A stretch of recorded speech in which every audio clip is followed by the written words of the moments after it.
everyone! Welcome back to another vlog. For today's video, we're gonna do official room tour. Let's start!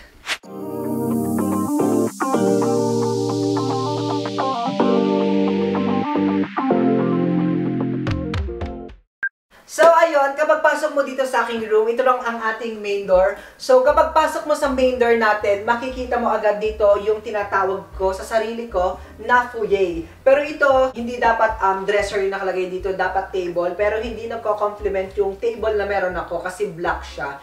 So, nilagay ko na lang dito yung aking tall boy. So, dito makikita nyo lang meron akong malaking frame and then yung mga picture ko ng mga nag-attend ako ng concert and then sa mga Christmas party ng mga kaibigan ko. So, andyan lang yan. And then, dito yung isa kong necklace. Ito yung everyday necklace ko kasi kapag pumapasok ako, ito yung lagi yung sinusuot ko. And then, nakalagay lang dito yung mga Hermes, Dior, Chanel para alam mo yun, inspiration natin para mag-work hard. And dito naman, sa part na to, makikita nyo yung ating hair removal kasi gusto ko pa siyang, white din kasi siya and syempre nagko-complement siya dito. Gusto ko siyang i-unbox sa Instagram, hindi ko pa siya nagagamit. So, hindi ko pa siya na bibigyan ng review sa ating YouTube channel. Meron din ako ditong skin booster. So, ang ginagamit ko is from Pro Vitamin Co. So, hyaluronic acid siya. So, I bought this from Chemist. So, Australian brand siya, mga panyero. Ito, gusto ko na din to sanang i-dispose. Kaso, gagamitin ko siya kasi nga, parang alam mo yun, kapag lalabas ako dito, titingnan ko muna yung sarili ko. Ayan. So, mache-check ko muna yung sarili ko. Meron din ako dito ang vitamins. Ayan. Ito yung mga on-the-go na gamit na nakalagay dito. And meron tayo ditong candle. And itong tutu. So, late na para i-review ito sa inyo. Pero naka-film ko na to. Siyempre, siguro next vlog natin to. Sa next vlog natin to. Kasi tapos ko talaga siyang i-film. And then, meron tayo ditong LA. So, ito is umiilaw to. Bigay ito sa akin ng ate Jen nung birthday ko. So, ayan. Diyan ko lang din siya nilagay para alam mo yun, makikita niya na kinikip ko yung mga bagay na binibigay niya sa akin. And then, meron tayo ditong wine glass. Kasi minsan, kapag gusto nating mag-chill, ganyan, music, nagwa-wine lang tayo. And then, meron ako ditong diffuser. And then, my glass pag gusto ko mag-hydrate. And then, ito, lagay naman to ng susi. Like, may medicine din ako dito. Kapag mga on-the-go din to, regalo dito sa akin nung birthday ko.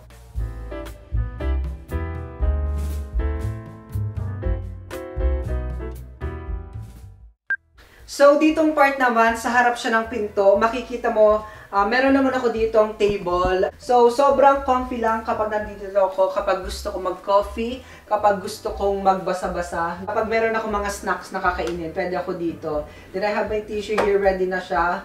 Para kung ano mang matapon, pwede na. And then, ito yung aking rubbish bin. So, aesthetic lang din siya, color white siya. And then, hindi ko na kailangan yumuko para itapon, para buksan. Kapakan ko lang siya and mag-open na siya. And then, yes, sobrang comfy lang dito sa part na to. Like, sobrang comfy and gustong-gusto ko tong aking upuan dito kasi hindi siya masakit sa likod. At saka kapag nagsa-cellphone ako, kapag pagkatapos kumain, andito lang din ako, nakaupo. Meron tayo ditong tower fan. So, alam nyo na ginawan ko to ng content sa ating Facebook. So, ito, meron tayo ditong heat and cooling fan. So, may remote siya. And then, itong remote na to, hindi to lagi nakalagay dito. Lagi ko siyang katabi kapag matutulog ako kasi it is easy to handle and easy to control. Like, kung gusto kong buksan. Meron tayong tinatawag na F1, yun yung fan 1. And then, meron siyang 4, 3, 2, 1. And then, meron din siyang heater. Then, meron siyang 2. And then, meron siyang 1. Alam nyo ba na yung fan nito, para siyang aircon kasi malamig yung binubuga niya, malamig yung nilalabas niya. And then, yung ating ano naman, yung heater naman natin, andi dito sa baba. Andito siya sa baba. So, yan, 2-in-1 na siya, kaya yan din yung binili ko. And then, ditong part naman, makikita nyo, di ba, white and black. And then dito, black na yung table. And ito sana yung gagamitin ko na foyer table. Kaso nga lang, sobrang dark niya doon na parang hindi nagko-complement kasi yung mga gamit na ilalagay ko sobrang dami din and all things are white. Kaya parang hindi siya nagko-complement. So, dito ko na lang siya nilagay. I have my laptop here. And then, ang ating AirPods Max na hindi pa natin nagagamit, na hindi pa natin na-open. So, andyan lang siya para kapag gising ko, meron na agad akong inspiration. Alam mo yun, meron akong bagay na, yes, nabili ko to, pinaghirapan ko to, yan, ganyan. And then, andito yung ating mini jewelry box. So, nandito lang yung ating mga ring, and then ang ating mga necklace. O kaya may ganito kasi andito yung ating mga valuable things. Pero hindi ko pa nalalagay dito yung mga gold bangle ko and then yung aking ring kasi nga andun pa siya sa ating walk-in closet. So, papakita ko sa inyo. Pero meron siyang lock. And then, yes, andito ang ating eyeglasses kasi nga andito yung ating laptop kapag meron tayong quick na gagawin. Alam nyo ba, nagagamit ko din tong laptop na to dito sa ating coffee table, dito sa part na to. Like, sobrang normal lang siya, sobrang comfy lang din niyang gamitin sa part na to. Pero dahil parang kasing ano na din to, kalibel na din siya ng aking kama, so nagagamit ko din siya dito sa part na to. And dito yung ating lampshade. Yes naman! Alam nyo ba na hindi pa ito yung ating pinaka lampshade kasi nag-order tayo online. And hindi pa siya dumadating. Sobrang aesthetic niya. And then, maganda siya. To be honest. So, i-share ko sa inyo sa Instagram or dito sa Facebook kapag nag-quick update ako kung ano mga nabago. So, ito ang aking bed. So, yes. Sobrang comfy. Alam niyo kung saan ko to binili. Ginawa ko dito ng content sa ating Facebook. And ito lang yung sinasabi ko sa inyo na sobrang lamig lang sa mata kasi mint green yung aking duvet. And then, ito yung aking mga pillow. Yung makikita ko sa harap ko is itong ating salamin. Ay, hindi. Itong ating window. So, ayan. Ito yung window natin. So, dapat hindi ganito yung style ng aking bed. Pero dahil nag-ask pa tayo ng feng shui about dito kasi itong bed na to is papagano ng style. Sa north yung pinaka-head ko. Yung pinaka-headboard ko dun sa north. And then, nag-ask ako sa tatay ko kasi nagpapa-feng shui kami every year sa bahay namin. And meron na kaming mga konting knowledge about dun sa mga ganong bagay. But the problem is, sabi ko sa tatay ko, bawal din daw kasi sa tapat ng pinto. Meron tayo ditong parang wall dito kasi yung likod nito is yung walk-in closet natin. And then, itong side na to, ito yung daanan. Sabi ko, baka hindi siya pwede kasi nga, another yung parang ng pinto, parang hindi pwedeng tumapat yung ulunan ko. So, sabi ng tatay ko, hindi naman daw basta walang open dun sa likod ko. So, ito, meron tayo ditong wall, kaya sold na yon. Ditong position ko nilagay yung bed natin and I'm so happy and comfortable naman. Mas nakikita ko kung gabi na, nasa harap natin yung window. So, ayun, sobrang good na position ng ating mga bagay-bagay. So, now, I'm gonna show you my mini walk-in closet. So, tara! So, ito ang ating mini walk-in closet. So, yan, kung makikita nyo, andito lahat ng clothes ko. More on more on jacket tayo. Ayan, makikita nyo dito, more on jacket tayo. And then, andito lang yung ating mga favorite shoes. So, meron tayo ditong New Balance 1906. And then, New Balance 1960. Sa totoo lang mga panyero, hindi ko pa sila masyadong nagagamit kasi nga, like this one, makikita nyo yung kanyang soil. Sobrang bago pa. Like, hindi ko siya masyadong nagagamit kasi nga, nanginang ako. And now, na-realize ko na kailangan ko na silang gamitin. Kailangan ko silang i-ROI. So, ito ng ating isa naman, ang ating Doc Martens. 8i Doc Martens. Ito yung gamit na gamit ko. Like, sa mga concert, sa mga event kasi matangkad ako kapag suot ko yan. So, ito mga i-ROI ko yan. And then, ito yung ating Tommy Hilfiger na Duffel Bag, na vlog ko to sa inyo.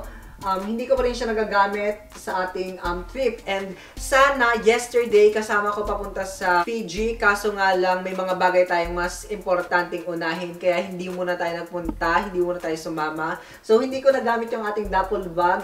Pero nilagyan ko na siya ng gamit para mukha naman siya may laman. And then andito lang yung ating paper bag ng ating Gucci. So Gucci Beauty. Andito yung ating paper bag ng Gucci Beauty. And makikita nyo dito, more on dark tayo dito. Ayan. And alam nyo ba, na-realize ko noong nag-arrange ako ng mga gamit ko dito. Like yung iba, hindi ko pa sila nagagamit talaga. Like yung iba may tag pa. Like for example, ito. May tag pa siya. Yan, katulad nito. Nabili ko to sa Zara. Sa Zara nga ba? Ay, sa H&M. Nabili ko siya sa H&M. Nagamit ko lang siya once. I think, nung nag-unbox ako ng mga gift ko nung nag-birthday ako. Pero hindi ko pa talaga siya nagagamit as, you know, lumabas, ganyan. Hindi ko pa siya napopormahan. So, dito lang more on jacket lang dito. Ito yung ating mga puffer jacket. Ayan, andi dito yung mga dark jacket natin. And ito, na-ROI ko na to. Makikita nyo naman to sa last vlog natin. Ito. And then more on story. Ayan. Another puffer jacket. And then ito, meron tayong inspiration dito para kay Lee Min-ho.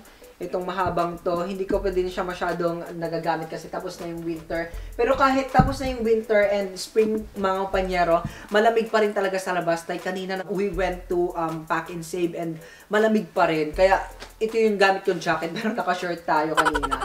And then, yes, ito lang yung ating mga jacket sa part na to. Sa baba nito, makikita nyo na meron ako ditong cabinet. So, this one is not included dito sa ating mini walk-in closet.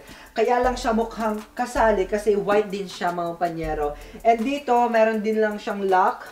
Pero ayan, may lock siya. Ngayon naka-open lang siya kasi may kinuha ko kaninang mga cord ng ating camera. So, dito lang nakalagay yung mga valuable things natin, yung mga bagay na kailangan nating i-keep. Diyan lang niya nakalagay.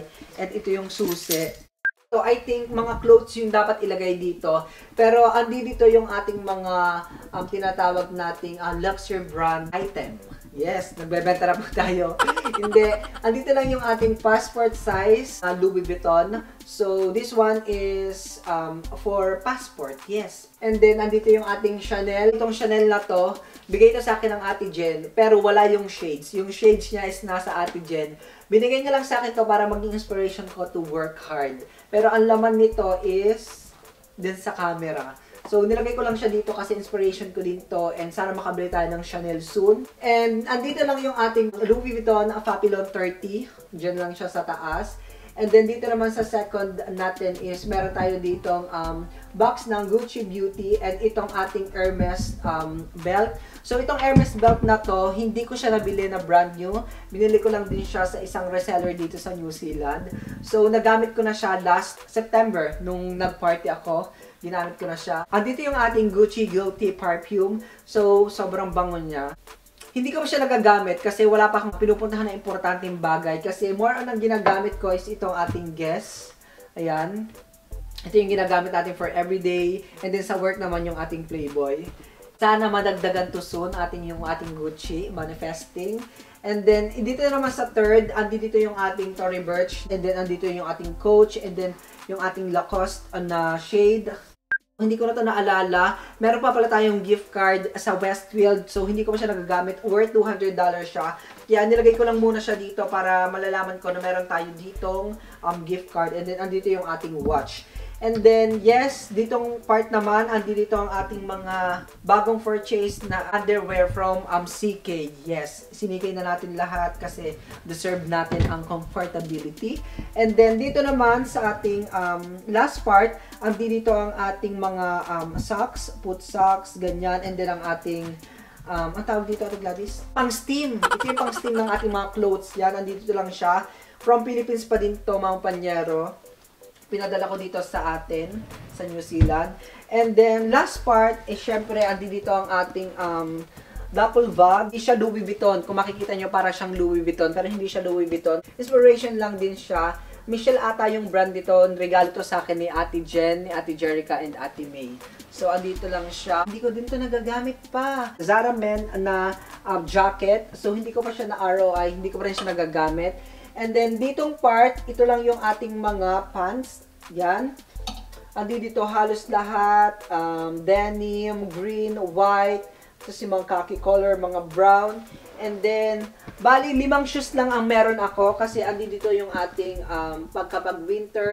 Hindi ko pa kayang i-avail ang Prada na loafer shoes. Kaya, yung inspiration lang yung aking binili. So, from H&M siya.